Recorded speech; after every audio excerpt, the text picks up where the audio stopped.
뭐가 미안한데? 얘기해봐. 꼴도 보기 싫어. 당장 나가! 이렇게 얘기하는 게 점점 왜 고개를 숙여? 이거 많이 해보신 거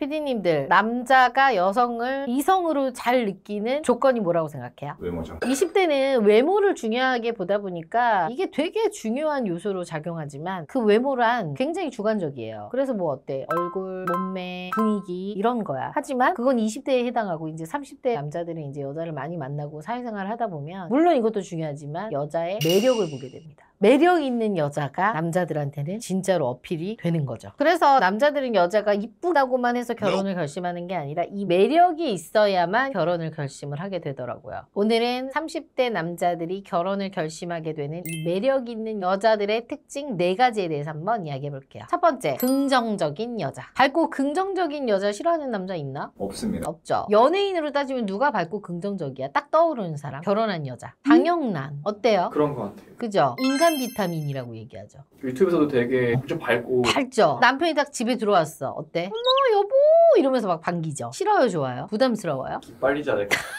기빨리는데 어때? 기분 나빠? 아는 채 많이 하는 것보다는 훨씬 낫지. 근데 봐봐요. 장영란 씨가 정말 아주 엄청난 미인은 아니시지만 미인이긴 해. 근데 그 밝고 긍정적인 에너지 때문에 훨씬 더 예뻐 보이는 효과가 있긴 하단 말이죠. 그러니까 사람 보면 기분이 좋아지잖아. 저도 장영란 씨 보면 막 기분이 좋아지거든. 꼭 한번 저는 만나고 싶은 게 장영란 씨예요. 결혼을 잘한 여자 중에 한 분이잖아. 전문직과 결혼한 여자잖아. 부러워서 그러시는 거예요. 그렇죠. 그게 그분의 매력인 거야. 그분이 그랬기 때문에 그 결혼을 하신 거예요. 그게 괜찮은 남자와. 물론 본인도 능력이 좋지만요. 봐봐. 예전에는 장영란 씨가 결혼을 되게 잘했다. 한의사 남편을 만났다 했지만 지금은 어때? 남편이 결혼을 잘했다. 막 이런 얘기가 오히려 더 돌듯이 요새는 장영란 씨 되게 잘 나가잖아. 그 긍정 에너지가 엄청난 겁니다. 남자는요. 나이 먹으면요. 설렘보다는 편안함이 이제 중요한 거야. 계속 설레일 거야. 설레임보다는 편안함이 중요한 거지. 편안한 여자가 좋은 거야. 그리고 이 편안하다고 느끼는 여자들을 만나면 남자는 이제 안정감을 찾을 수 있는데 남자들이 가장 힘든 여자가 어떤 여자인 줄 알아요? 우울한 여자. 자, 생각만 해도 우울한 여자 어때? 오빠 나 힘들어. 나 너무 힘들어 미칠 것 같아. 왜 그래 다들 표정이? 돌아버리겠지. 사람은 절대 고쳐 쓰는 게 아니야. 이 우울도요 습관이고 병이에요. 이 우울도 이 감기와 같아서 옮는 거라고. 우울한 사람하고 있으면 같이 우울해지는 거야. 그래서 항상 밝은 사람하고 같이 어울려야 된다는 게 이런 거지. 그래서 사람을 볼 줄 아는 남자들은 오셨을 때 무슨 얘기를 하냐? 아무리 예뻐도 우울하고 그늘진 여자는 싫습니다. 저는 안 이뻐도 되니까 웃는 모습이 예쁘고 밝은 여자 해주세요 라고 하시는 분들이 있어요.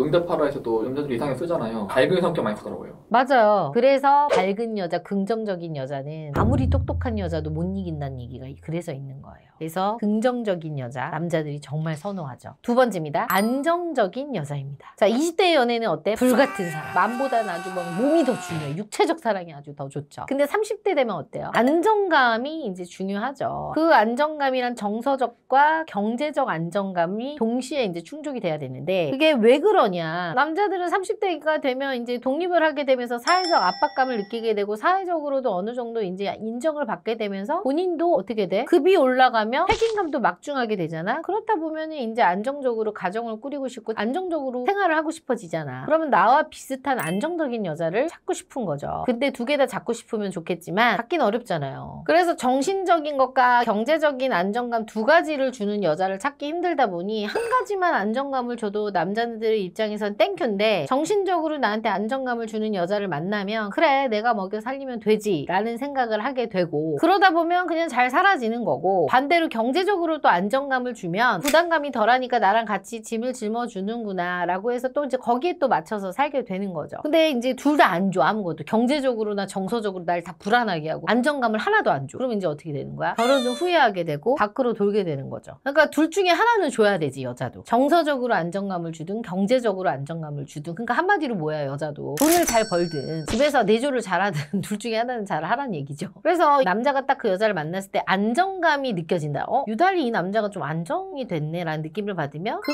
커플은 반드시 결혼을 하더라고. 근데 이 남자가 매우 안정적인 남자인데 어떤 여자만 만나면 막 불안정적이고 좀 이상하게 막 어수선해. 그럼 그 커플은 오래 못 가더라고요. 그래서 어떤 사람을 만나느냐에 따라서 이 남자가 안정감을 갖고 안 갖고가 달라지긴 해요. 그래서 결혼을 하기 전에 20대의 남자의 사진을 보면 되게 예민했던 남자도 30대에 결혼을 하고 나면 안정감을 찾고 나서 되게 후덕해지고 안정감 있어 보이는 모습들이 보이잖아요. 그래서 그런 거예요. 결혼하고 나서 안정이 되니까. 세 번째입니다. 이건 뭐 당연한 건데요. 감사함을 표현할 줄 아는 여자죠. 제가 매번 얘기하지만 남자는 매우 단순하다라는 얘기하죠. 그냥 남자한테는 목숨보다 중요한 건 뭐예요? 인정이야, 인정. 그냥 고마우면 고맙다. 잘했으면 잘했다. 칭찬해주고 고맙다고 얘기해주면 되는데 비교를 해. 남의 집 남편은 이렇더라, 뭐는 이렇더라. 이제 이런 비교를 하는 순간 삐뚤어지기 십상이죠. 뭐 예를 들면 이거죠. 남자분이 서울의 구축 아파트를 매매해서 결혼할 때 가지고 왔더니 매번 아 오빠 우리 집은 너무 오래됐어. 아 내 친구는 뭐 저기 롯데 시그니엘 남편이 사서 왔다는데 우리는 고작 이거밖에 못 산 거야. 우리도 신축으로 가야 되는 거 아니야? 예를 들어 이런 식으로. 남자도 이제 힘들게 벌어갖고 갖고 온 건데 본인은 해온 것도 없으면서 구축이라고 이렇게 구박하는 거죠. 이랬을 때 남자는 이제 자존감이 바닥으로 치솟는 거고 이제 거기서부터 이제 짜증이 나기 시작하는 거지. 여기서 그렇게 얘기하면 안 되는 거지. 오빠 덕분에 내가 이런 데서 살게 됐어. 너무 고마워. 우리 조금 더 열심히 해서 우리도 더 좋은 데로 가자. 이렇게 하면 남자 입장에서는 더 열심히 힘을 내서 하겠지. 누구나 부러울 수 있는데 속으로 부러워해야지. 이렇게 자존감을 깎아내리는 행동. 이런 것들이 이제 불화의 원인이 되는 거죠. 그러다 보니까 감사함도 사라지고 모든 걸 당연하게 생각하는 거죠. 네 번째입니다. 이성적인 여자입니다. 여기서 이성적이란 말은요. 여자로서의 이성적이 아니라 감성적의 반대말 이성적이라는 말입니다. 여자는 남자하고는 다르게 아무래도 감성적이다 보니까 서운함을 잘 느껴. 조그만한 거예요. 그러면서 이런 말 많이 나오지. 남자가 뭘 잘못했을 때 미안해 라고 얘기하면 알겠어가 아니라 뭐가 미안한데. 이런 얘기가 자주 나오는 거죠. 남자들이 이 말할 때 제일 극혐하고 제일 짜증나죠. 20대에는 남자들이 이런 말을 듣고도 여자들을 맞춰줬어. 그때는 뭔 모르니까. 근데 30대에도 내가 이제 어느 정도 돈을 벌고 이런 여자들을 맞춰줬던 경험이 있는데 또 30대 들어서도 여자가 뭐가 미안한데 얘기해봐 라고 하면 이 오빠들이 그대로 이거를 받아줄까? XX 하고 있네라고 생각을 하지. 여자분들 이거 알아야 돼요. 남자들이 회사 생활할 때 후배들한테 가장 많이 하는 말이 뭔 줄 알아요? 저희 회사에서도 이렇게 보면은 남자들이 가장 많이 하는 말? 야 본론만 말해. 결과만 말해. 결과만. 그러니까 남자들은 이거야. 핵심만 말하라는 거야. 핵심만. 다 듣기 싫어. 핵심만 말해. 본론만 말해. 이게 남자들의 언어 방식입니다. 왜 그런 줄 알아요? 이성적이니까 감정 배제하는 거야. 문제를 빨리 해결하려고. 근데 집에 왔는데 내 여자가 이런다. 와이프가. 뭐가 미안한데. 얘기해봐. 그래서 어쩔 건데. 그럼 이제 어떻게 해? 남자들 입장에서. 숨 막히지. 말하고 싶지 않겠죠. 그래서 차라리 이제 30대에 연애를 하려면요. 차라리 그냥 빨리빨리 말을 해주는 게 나아. 나 이렇게 해서 기분이 나빴고 안 했으면 좋겠어. 라고 명확하게 얘기를 해주는 게 남자를 덜 피곤하게 하는 겁니다. 그래서 이렇게 남자들이 이성적인 여자를 결혼 상대로 생각하는 이유는 결혼하다 보면 별의별 문제가 있을 거 아니에요. 어떤 문제 해결 방식에서도요. 예를 들어 이제 지인한테 사기를 당했어요. 그랬을 때 이제 감정적인 여자의 표현 방법은 내가 그래서 걔랑 어울리지 말라고 했지. 내가 그럴 줄 알았어. 꼴도 보기 싫어. 당장 나가! 이렇게 얘기하는 게 감정적. 왜 고개를 숙여?